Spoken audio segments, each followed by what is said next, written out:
little bit one-dimensional if he hangs on to the left-hand side a little bit too much, but he has the ability to get in behind back fours and back threes, you know, at will. It's just a pity that a Saile or a Caleb are not more clinical in the finishing, because he creates so many chances, but they're simply not taking them.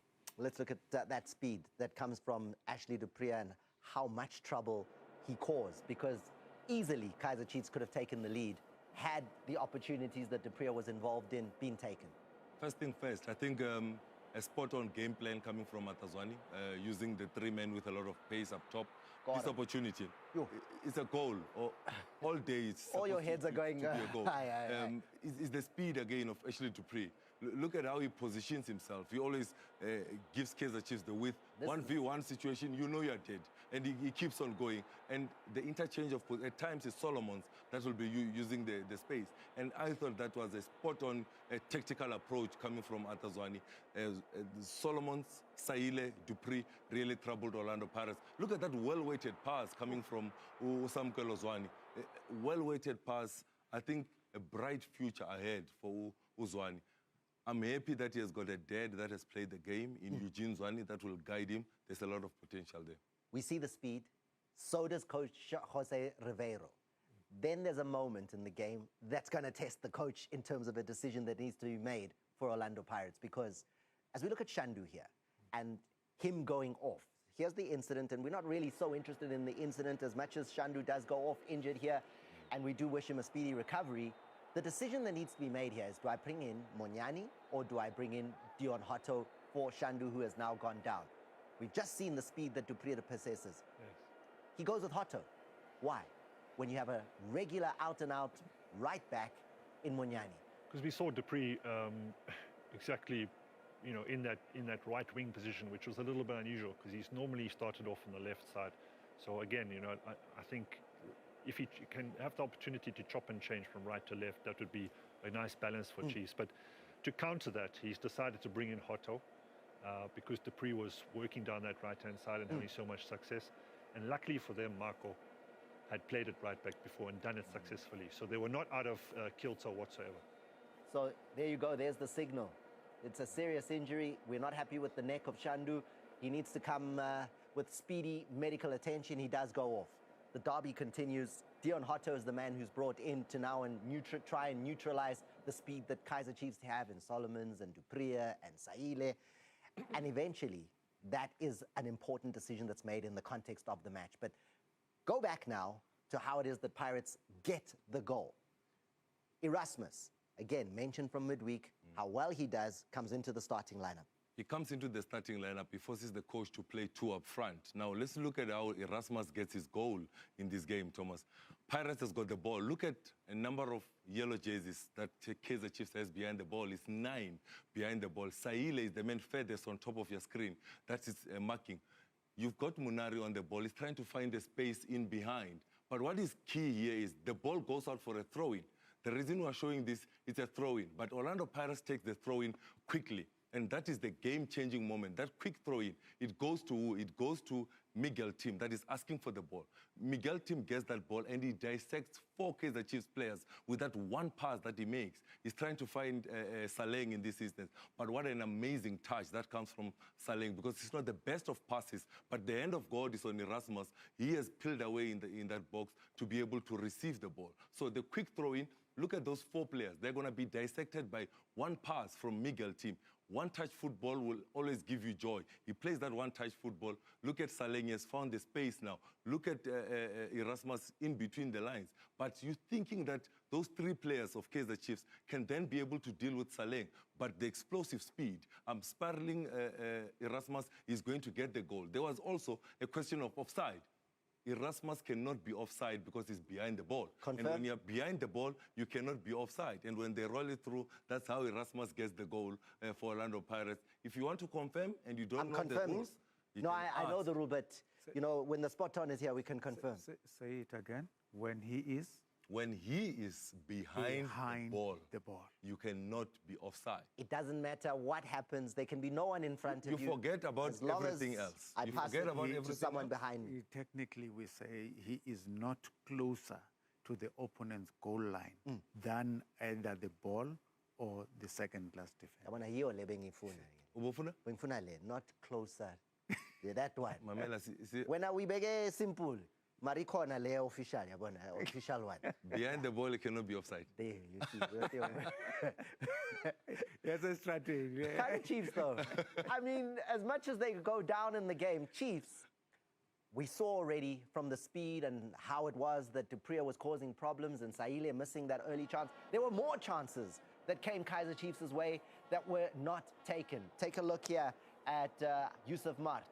He does so well here and actually hits the post. Yeah, Sitebe, who had a little bit of a quiet game for me, Can't let him shoot from there. does well to steal, you know. We saw the Sundowns move the way that Shalulile peeled off.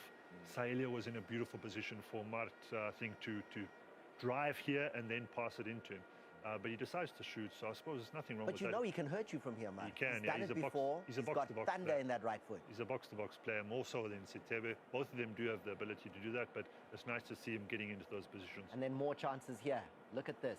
And I know, Matthew, when you saw this, when we were looking at earlier and even yeah. on the weekend, you could not believe this miss. No, I mean, you know, you've got big players, you know, you've got to be good in the air. That's your bread and butter, like you said, Pumuzo, off air, you know. I teach my youngster, he's 14 years old, to open his forehead, keep his eyes open, his mouth closed. There he's ducked his head, he's closed his eyes, and that's why he's missed this absolute sitter there. Sitter. Yeah, You're calling it a sitter. absolutely. Yeah. He should be hitting the target easily there. Right. So there you go. Opportunities go begging. But eventually, Kaizer Chiefs do find their way back into this game, and it's Yusuf Mart. It's Yusuf Mart that gets the equalizer for Kaizer Chiefs. But what is key is how he gets the space in that midfield. In this instance, Pirates just are clearing the ball. I want you to keep your eye on Miguel Tim. Miguel Tim, I'm going to put a magnifying glass. That hand says to Dion Otto, go on the overlap, boy. It's on. Go on the overlap. I've got you as a 6-6. I'm going to give you the cover. He encourages Dion Otto to go on that overlap. He goes on that overlap. When that ball goes there, what is key for me here? All the left-footed players for Orlando Pirates are in the box. You're looking at Saleng, Hoto, and also Dlamini in that instance. So the quick restart of the game from Kaizer Chiefs was key for me because the quick restart means that Pirates are not balanced at the back. Now, I'm highlighting Otto. He needs to be tracking Solomons and also Miguel Tim. Miguel Tim takes the wrong decision to try and mark the ball in that midfield. The two players are supposed to be against each other. Now, the ball is moved forward. Look at Yusuf Mart. He's the man that we are spiraling. But now, where is the three midfield players for Orlando Pirates? They're out of position because of that quick restart that comes from Peterson. When they cut in, look at Yusuf Mart. He has opened up his arms to say, I'm alone. No one is tracking me. Play the ball into the channel, and then I'll go finish. And that's exactly what Solomons does.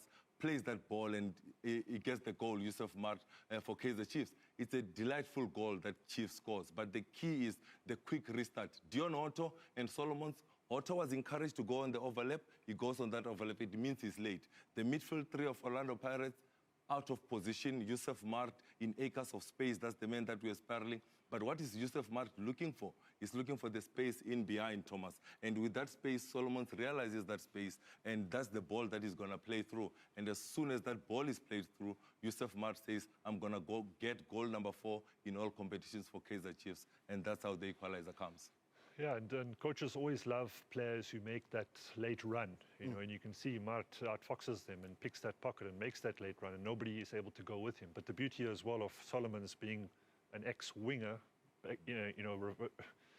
reverting back into a fullback, is that he's not afraid to take players on, you know, because of that previous role. And there was also adrenaline rush. He gets past one player, and the ability to then make that lovely weighted pass for Mart to continue his run was fantastic football. And then we go through to extra time in the game. It's edge of your seat stuff. It looks like penalties are looming. Pirates are then able to find the goal from a substitute in Mtetwa. This is where we see the coach's influence. 2 players coming off the bench to combine to get the winner for Kaizer Chiefs. But what is key for me here, look at Sitebe. I'm outstretched to say I've got an extra man in jersey number 39. That is Mtetwa. But nobody comes to assist him.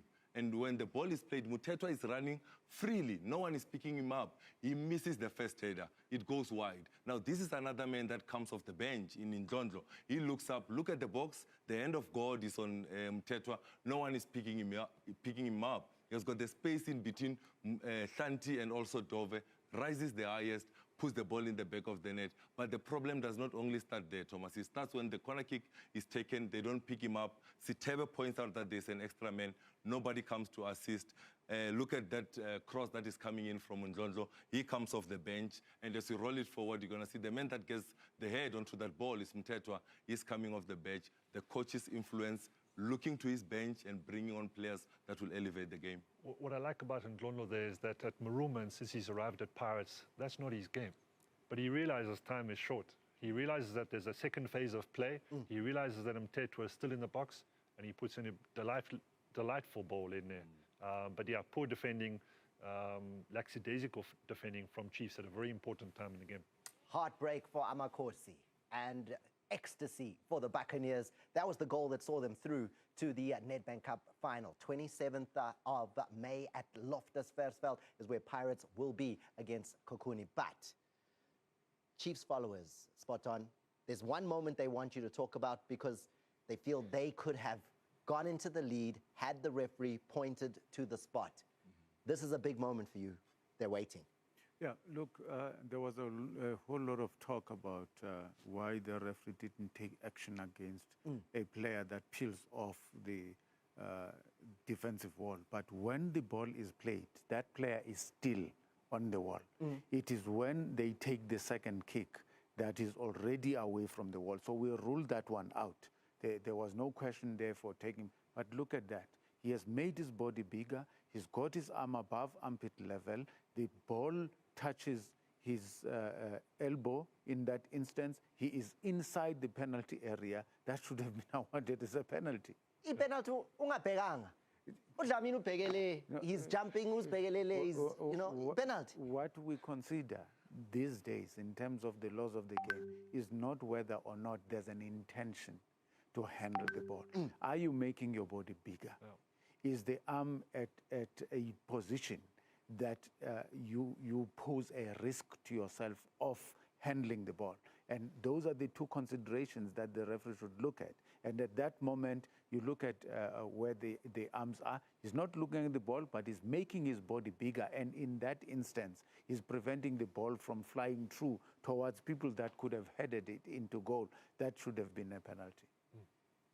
Matt? I think we have to revisit the referee and the sign that he made earlier. Oh, wow. Wow, that's spicy. If enough how we describe That is I'm spicy. only joking. No, but he did very well to break off the wall. But just his body, the decision to turn his back and raise his arms was a mistake, you know. And there's hardly ever a defender in the world that will intentionally handball the ball in the box. It's not confirmed yet, though, because Pomozo, you have to agree. If you have to agree. Two? Penalty. You learn every day. He cannot disagree. You learn every day. I was educated. Penalty. You learn every day. Thank you for the education. And I'm sure the people at home were educated too. Of course. On Monday. Yeah, on Monday. But I saw Sisi Saturday. 27 of May. Loftus. He just had to say that. Well, the penalty was awarded on Monday, guys. So, on extra time it's given. We're going to a quick break. After the break, Skokunu joined Pirates in the final. Find out.